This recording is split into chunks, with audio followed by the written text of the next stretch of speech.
They had already marked the time. 4 a.m. Everything in the system was set to move forward with quiet precision. The documents were signed. The witnesses had been confirmed. The execution chamber had been prepared hours in advance. Sterile, cold, and waiting. In a place designed for endings, nothing was supposed to change. And yet, just before midnight, something did. In cell 17, a woman who had refused to speak for nearly 48 hours slowly lifted her head. Her name was Elena Vargas. And until that moment, everyone believed she had already given up. She hadn't asked for water. She hadn't asked to call her family.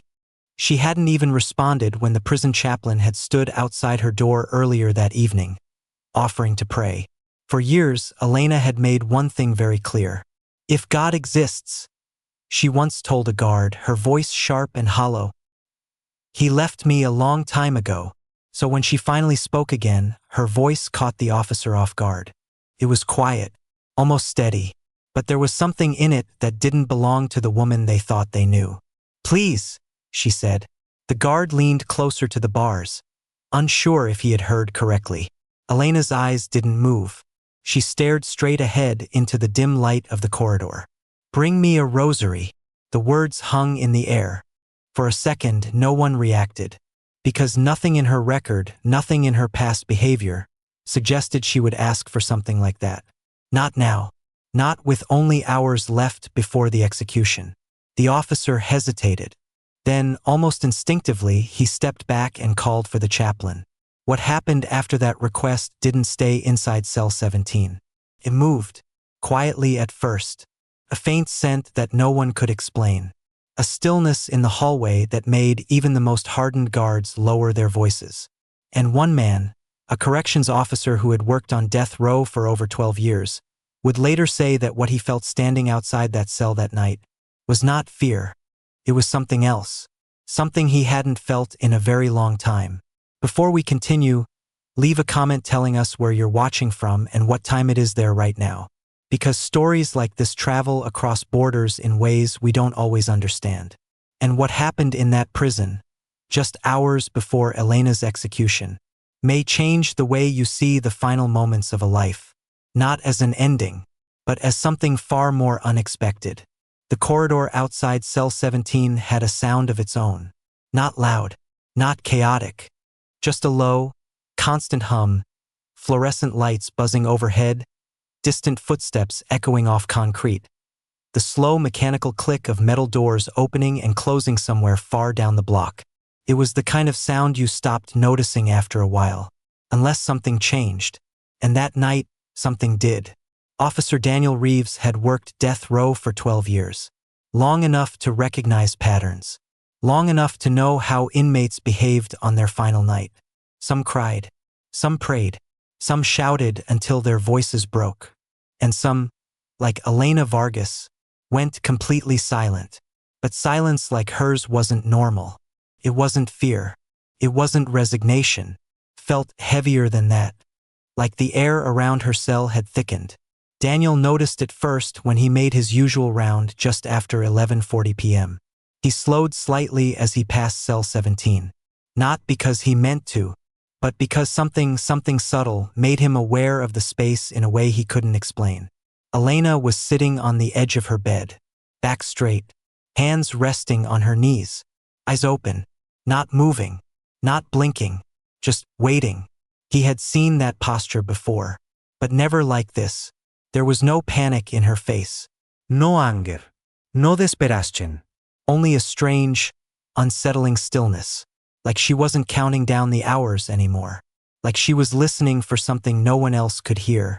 Daniel took a step closer to the bars. "Vargas," he said quietly. No response. He almost walked away, almost dismissed it as just another variation of fear. But then, very slowly, Elena turned her head, and for the first time in 2 days, she spoke. Before her name was written on a death row schedule, Elena Vargas had been someone entirely different. She wasn't born into violence. She wasn't raised in chaos.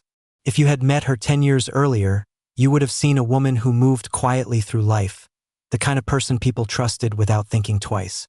She worked as a caregiver at a small assisted living facility just outside San Antonio. Long shifts, low pay, but she stayed. Because she was good at it. Because she cared.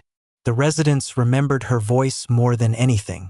Soft, patient, the kind that didn't rush you when your hands shook trying to hold a cup of water. She treats people like they still matter, one nurse had once said. And she did, especially with those no one visited anymore. She would sit with them after her shift ended, read to them, pray sometimes, though not out loud, just quietly, with her head lowered, like something she wasn't ready to show the world. Back then, Elena still believed in God. Not loudly, not perfectly, but enough. Enough to whisper a prayer when things got hard. Enough to hold on to something she couldn't see. But life didn't stay gentle. Not for long. Everything began to change the year her mother got sick. Hospital bills stacked faster than she could count. Double shifts became normal. Sleep became something she borrowed in pieces. And somewhere between exhaustion and fear, something inside Elena began to crack. She stopped going to church. Stopped answering calls from people who asked too many questions. Stopped praying. Because the more she asked for help, the quieter everything seemed. Until one day, the silence felt like an answer. And it wasn't the one she had hoped for. The night everything fell apart didn't begin with violence. It began with a phone call. Short. Urgent. And just enough to push an already fragile life past its limit. Elena had just finished a double shift. Her hands still smelled faintly of antiseptic. Her body ached in ways she had learned to ignore. When her phone rang, she almost didn't answer. But she did. And within seconds, everything changed.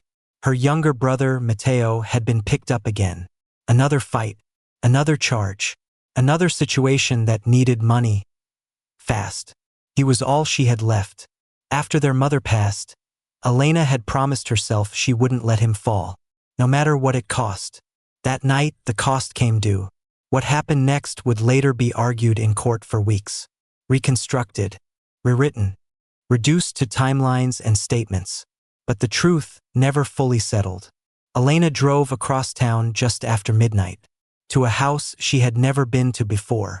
A place tied to the people her brother had gotten involved with. Neighbors would later say they heard shouting. A loud crash. Then something that sounded like a struggle. But no one called it in. Not right away. When the police arrived, it was already over. A man lay dead in the living room.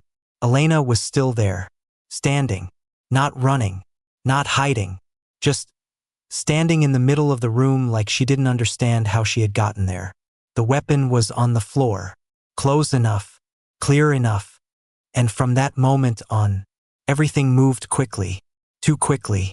She didn't fight the charges the way people expected, didn't explain herself clearly, didn't point fingers, even when her lawyer urged her to. Instead, she said very little, and the little she did say only made things harder to understand. "I didn't mean for this to happen," she told the court once.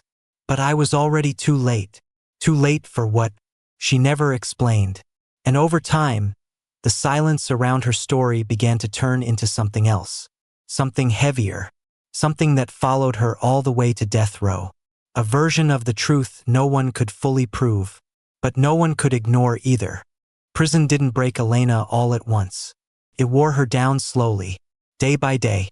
Routine by routine. Silence by silence. At first, she still held on to something. Not hope, not exactly, but a habit of reaching for it.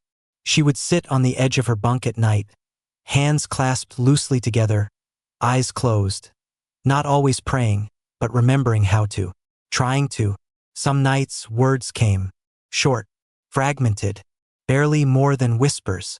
But most nights, there was nothing. Just a ceiling that didn't answer back. Just hours that stretched longer than they should. Just the quiet weight of waiting. Weeks turned into months. Months into years. And somewhere along that time, something inside her stopped trying. The chaplain came regularly. A gentle man. Never forceful. Never loud. He would stand outside her cell, sometimes speaking, sometimes just being there. At first, Elena listened. Then she stopped responding. Eventually, she stopped looking at him altogether. One afternoon, after he had offered to pray with her for what must have been the 10th time, she finally spoke. Her voice wasn't angry. It was worse than that. It was empty. "If God wanted to hear from me," she said, staring straight ahead, "he should have shown up before everything went wrong." The chaplain didn't answer right away. He just stood there, quiet. But Elena wasn't finished. "I asked," she continued, "back when it still mattered. Back when there was still time to fix things." She let out a breath that didn't quite sound like a sigh. "And nothing happened." She finally turned her head, looked directly at him for the first time in weeks. "So don't ask me to pray now." A pause, then softer, almost like a conclusion she had already accepted. "It's too late for that." After that day, the chaplain kept coming, but he stopped knocking, and Elena stopped expecting anything at all. The chaplain's name was Father Michael. He had been assigned to the prison for nearly 8 years, long enough to understand that not every door opened with words. Some stayed closed no matter how gently you knocked, and some only opened when you stopped knocking at all. After that conversation with Elena, he changed the way he approached her cell. He still came, same days, same quiet footsteps down the corridor. But instead of speaking, he would pause a few steps away, stand there, wait, sometimes for a minute, sometimes longer, then leave. No pressure, no questions, just presence. Most inmates noticed. Some even asked him why he kept coming back if she clearly wanted nothing to do with him. Father Michael never gave a long answer. "She's still here," he said once. "That's enough reason." Weeks passed like that. Then one afternoon he did something different. He didn't announce himself, didn't try to start a conversation.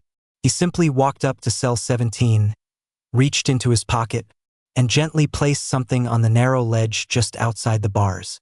A rosary. Simple. Wooden beads. Worn smooth from years of use. It wasn't new.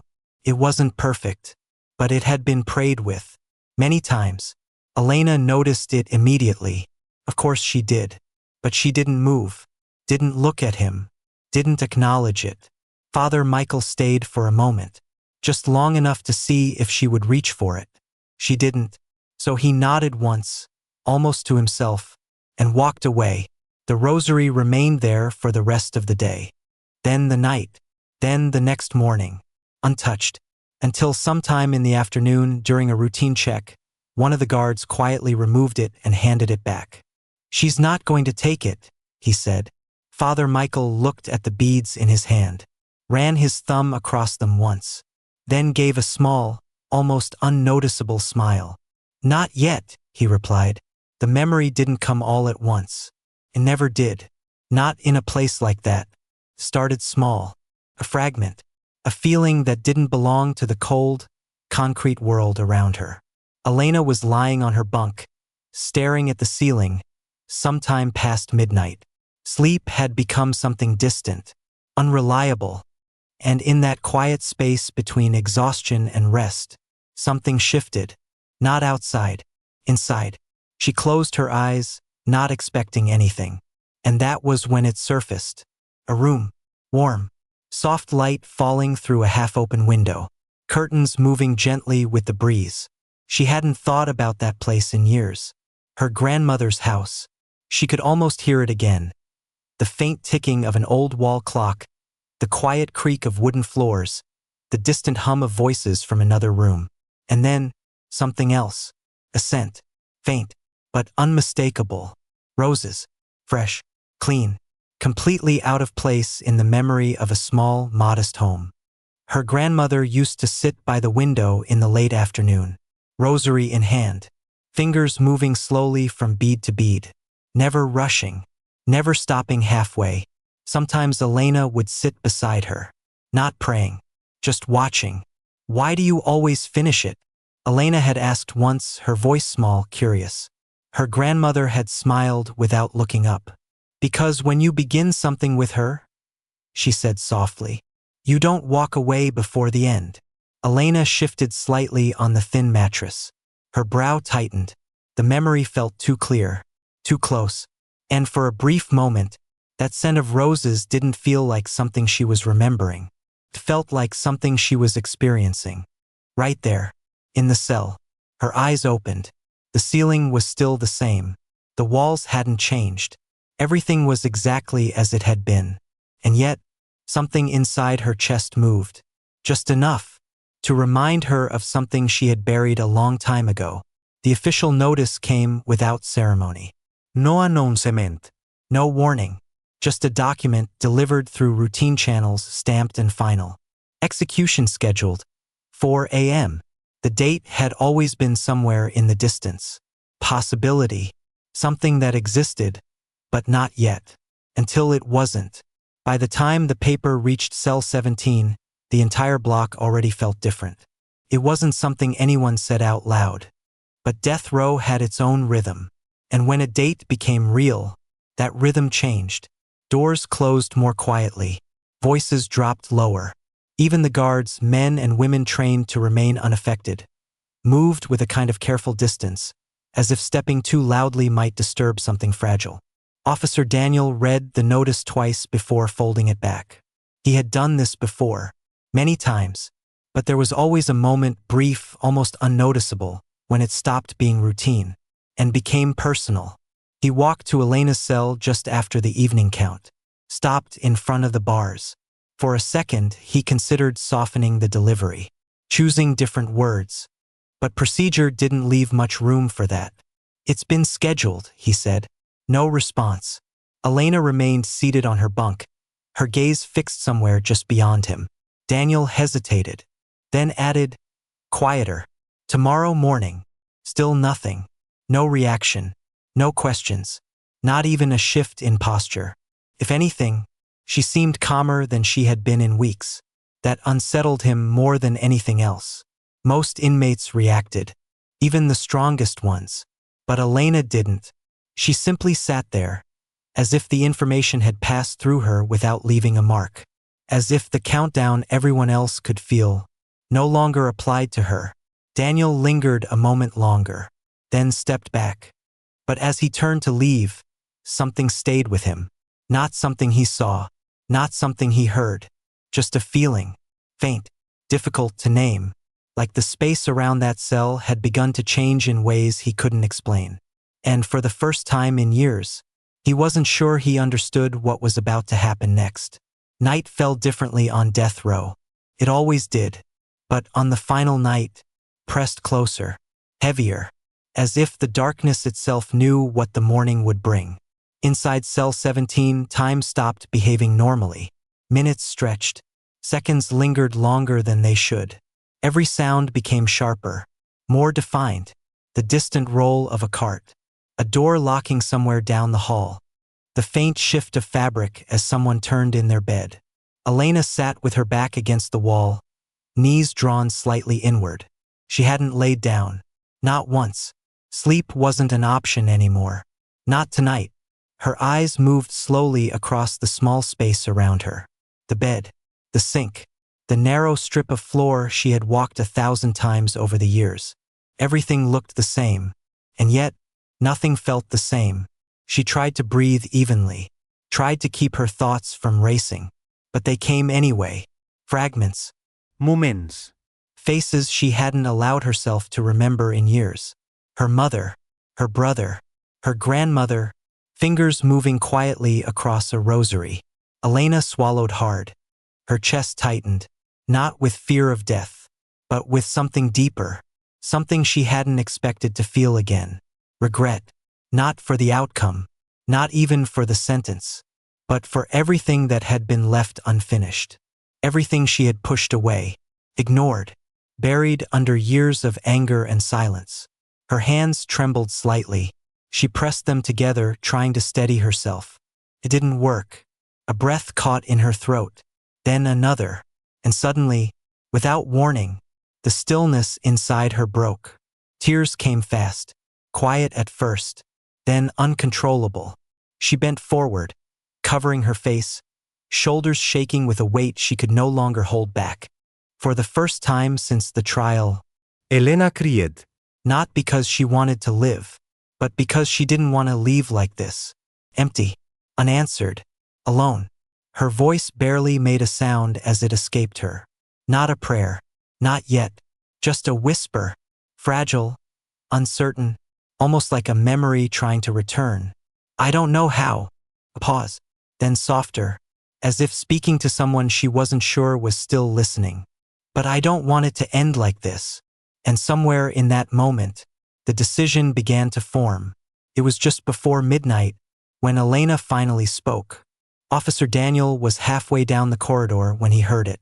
Not loud, not urgent, but different enough to make him stop. Please. He turned, walked back slowly towards cell 17. For a second, he thought she might have changed her mind, that she was about to ask for something expected. Water, a call, a final request that followed the pattern he had seen so many times before. But when he reached the bars, Elena didn't look at him. Her eyes were fixed ahead. Her voice, steady now, almost calm. Bring me a rosary. The words settled into the silence between them. Daniel blinked once. He wasn't sure he had heard correctly. A what? This time she turned slightly, just enough for him to see her face clearly. There were traces of tears, but something else had replaced the panic he expected. Something quieter. Please, she said again. A rosary. Daniel hesitated, not because the request was difficult, but because it didn't fit. Not with who she had been, not with anything he knew about her. Still, he nodded once. I'll call the chaplain. It didn't take long. Father Michael arrived within minutes, carrying something small in his hand. The same rosary he had once left outside her cell. The one she had never touched. The corridor seemed to narrow as he approached, each step slower than the last, as if something in the air asked him not to rush. He stopped just outside the bars, didn't speak immediately, just looked at her. Elena raised her hand. Not fully, just enough. A silent permission. Father Michael stepped closer, carefully extended the rosary through the narrow opening. For a moment, neither of them moved. Then, Elena reached out. Her fingers trembled slightly as they closed around the beads. The contact was almost imperceptible, but the shift was not. She pulled the rosary toward her chest, held it there, tightly, like something she had lost, and somehow been given back. No one spoke, not the guard, not the chaplain, not even Elena, because in that quiet exchange, something had already begun. It began so quietly, no one was sure when it started. At first, it was just a change in the air, subtle, almost unnoticeable. Officer Daniel was standing a few steps away from cell 17 when he felt it. Not saw, not heard, felt, like the tension in his chest had eased, without reason. He shifted slightly, tried to focus, tried to return to the routine, but something held his attention there, near the door, near her. Then came the scent, faint, clean, completely out of place. Daniel frowned, looked down the corridor. Nothing, no cleaning crew, no supplies, no flowers. And yet, it was there, soft, lingering, roses. He took a slow breath as if testing it. The scent didn't disappear. If anything, it became clearer, not stronger, just undeniable. Further down the hall, another officer paused mid-step. She looked around, confused. Do you smell that? She whispered. Daniel didn't answer, because by then, something else had changed. The light, it wasn't brighter, not in any obvious way, but the harsh edge of the fluorescent glow had softened, like something had filtered through it, muted it, turned it gentler, more still. Daniel stepped closer to the bars, careful, almost hesitant. Inside the cell, Elena hadn't moved much. She sat on the edge of her bed, head slightly bowed, the rosary in her hands, beads slipping slowly, one by one, through her fingers. Her lips moved, barely. No sound reached him, but the rhythm was clear, steady, unbroken.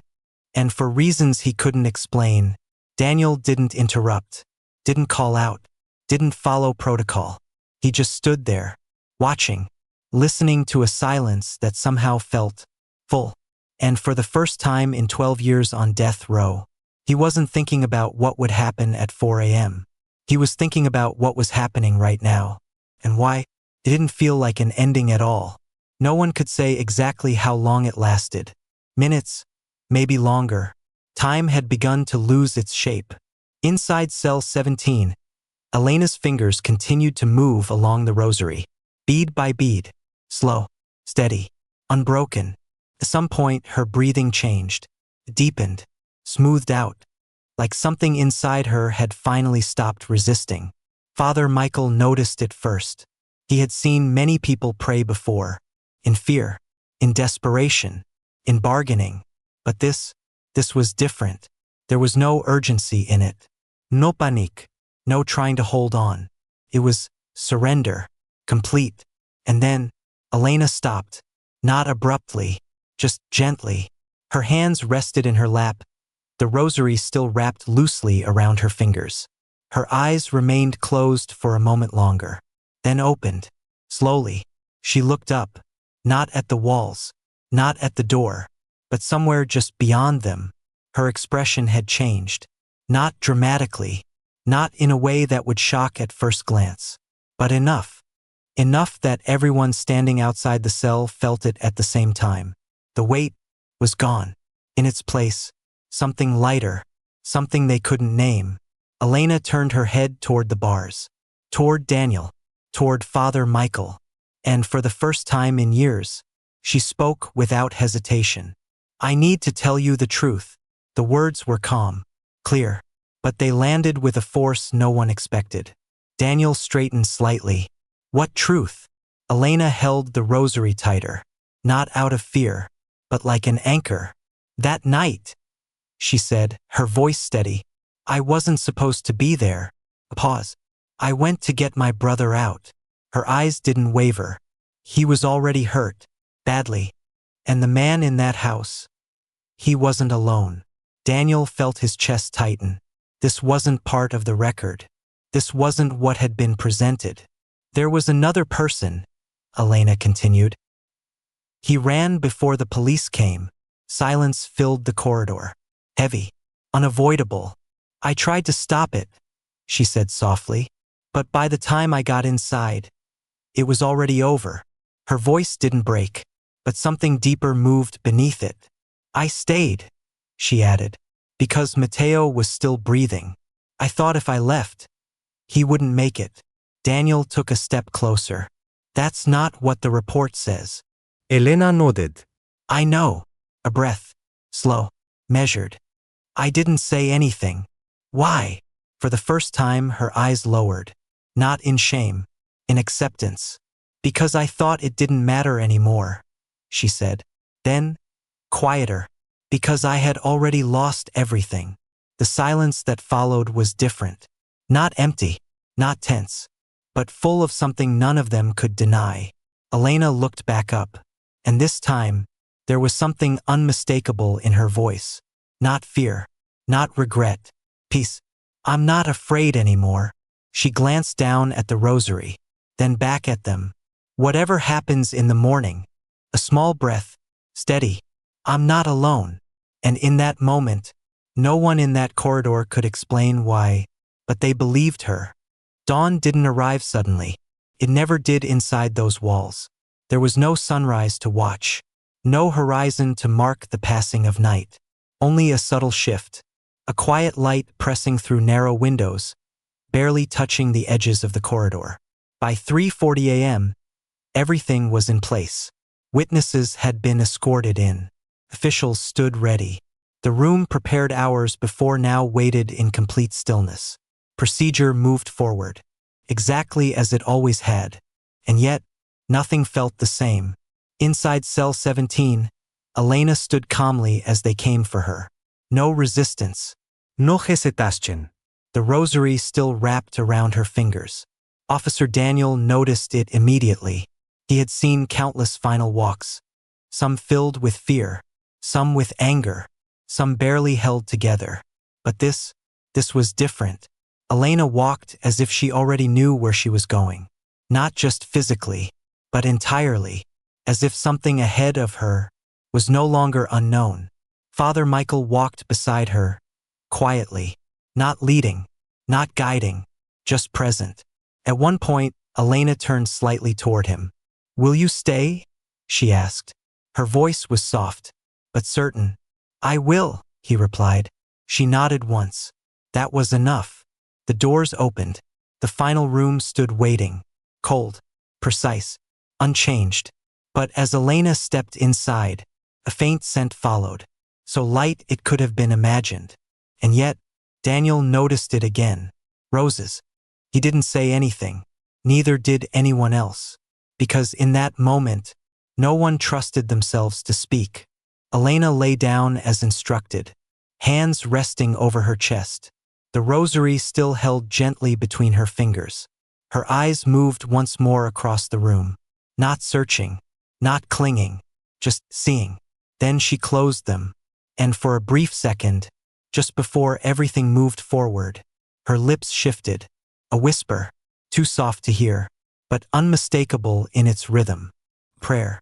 The procedure continued, exactly as it was meant to, and when it was over, the room remained silent. Not the usual silence, not the kind that followed finality, but something deeper, something that stayed. Long after the witnesses had left, long after the doors had closed again, because what they had just seen didn't feel like the end of a life, felt like the moment something else had begun. In the days that followed, no official report mentioned what had happened in cell 17. There were no notes about the silence, no record of the scent, no line in the documentation that could explain why the atmosphere in that corridor had shifted so completely that night. Everything was written the way it always was. Time, procedure, confirmation, end of record. But for the people who had been there, it didn't end on paper.